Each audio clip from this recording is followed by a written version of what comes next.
মধ্যপ্রাচ্য এবং পশ্চিমা দেশগুলো ইরানের উপর বেশ খানিকটা বিরক্ত হয়েছে যে তারা কেন এই আলোচনার মধ্যে হঠাৎ করে কিছু জাহাজে হামলা চালালো। এইটাকে একটা ইস্যু করছে, কিন্তু ইরান বলছে যে তারা তাদের যে অনুমোদিত পথ, সেই পথের বাইরে যারা চলে যাচ্ছে সেখানে হামলা চালাচ্ছে, অর্থাৎ তাদের নিয়ন্ত্রণে এই জাহাজ চলাচল হইতে হবে। ডোনাল্ড ট্রাম্প এবার আনুষ্ঠানিকভাবে জানাচ্ছে যে ইরানের সঙ্গে আবার যুদ্ধ শুরু হয়েছে।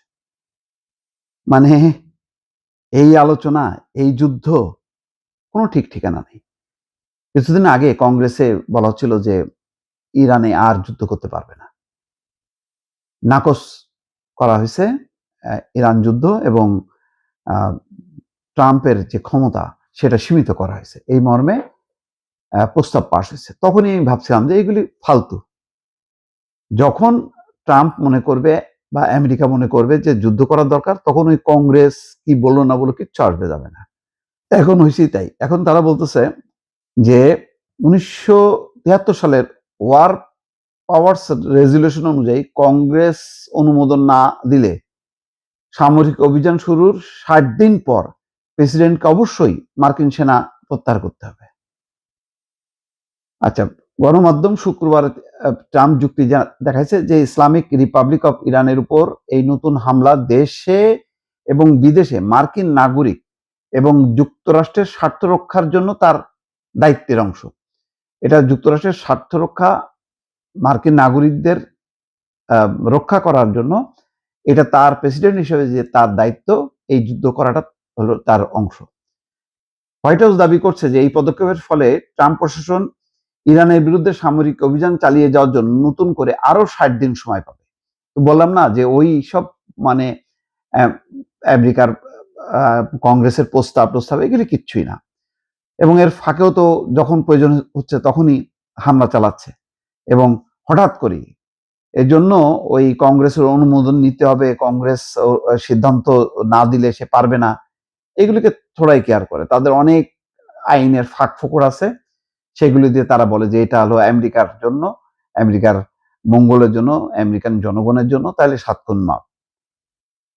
এখন এই গত মাসে ট্রাম্প কংগ্রেসকে জানিয়েছিল যে যুক্তরাষ্ট্র এবং ইরানের মধ্যে 7 এপ্রিল একটি যুদ্ধবিরতি চুক্তি হয়, অপারেশন এপিক ফিউরি নামে প্রাথমিক অভিযানটি সম্পন্ন হয়েছে। তবে 2 সপ্তাহে আবার 2 দেশের মধ্যে হামলা শুরু হলে সেই যুদ্ধবিরতি এবং 17 জুন যুক্তরাষ্ট্র এবং ইরানের মধ্যে স্বাক্ষরিত সমঝোতা স্মারকটি ভেস্তে যায়। এই চুক্তি ভঙ্গের জন্য উভয় পক্ষই একে অপরকে দায়ী করছে। ট্রাম্প দাবি করছে সোমবার যে ওয়াশিংটন এখন হরমুজ প্রণালী নিজেদের নিয়ন্ত্রণে নিচ্ছে এবং জ্বালানি সরবরাহের প্রধান এবং গুরুত্বপূর্ণ নৌপথ ইরানের সঙ্গে যুক্তরাষ্ট্র এবং ইসরায়েল যুদ্ধ শুরুর পর থেকে 2 পক্ষের বিরোধের মূল কেন্দ্রবিন্দু হয়ে উঠছে। অর্থাৎ এখন বলতেছে 20% করে টোল যুক্তরাষ্ট্রই নেবে, কারণ যুক্তরাষ্ট্র হলো এই নিরাপত্তা বিধান করবে, এবং নৌ অবরোধ ইরানের বিরুদ্ধে চালু করছে। মোট কথা এখন পূর্ণ মাত্রায় যুদ্ধ হওয়ার জন্য যা যা করার সবকিছুই এখন হচ্ছে। ফলে এখন আর সমঝোতা আলোচনার সম্ভাবনা বলা যায় ক্ষীণ। তারপরও ট্রাম্প কখন আবার মানে ভোল পাল্টায় কিছুই বলা যায় না। যখন দেখবে যে বেকায়দায়, তখন আবার সে ভোল পাল্টাবে। তবে এখন মধ্যপ্রাচ্য এবং পশ্চিমা দেশগুলো ইরানের উপর বেশ খানিকটা বিরক্ত হয়েছে যে তারা কেন এই আলোচনার মধ্যে হঠাৎ করে কিছু জাহাজে হামলা চালালো। এইটাকে একটা ইস্যু করছে, কিন্তু ইরান বলছে যে তারা তাদের যে অনুমোদিত পথ, সেই পথের বাইরে যারা চলে যাচ্ছে সেখানে হামলা চালাচ্ছে, অর্থাৎ তাদের নিয়ন্ত্রণে এই জাহাজ চলাচল হইতে হবে। কিন্তু নিয়ন্ত্রণ ভাঙার জন্য কোনো চেষ্টা আছে, সেই চেষ্টার বিরুদ্ধে তারা অ্যাকশন চালাচ্ছে, এবং তখনই আমেরিকা এটাকে অজুহাত হিসেবে দাঁড় করাচ্ছে।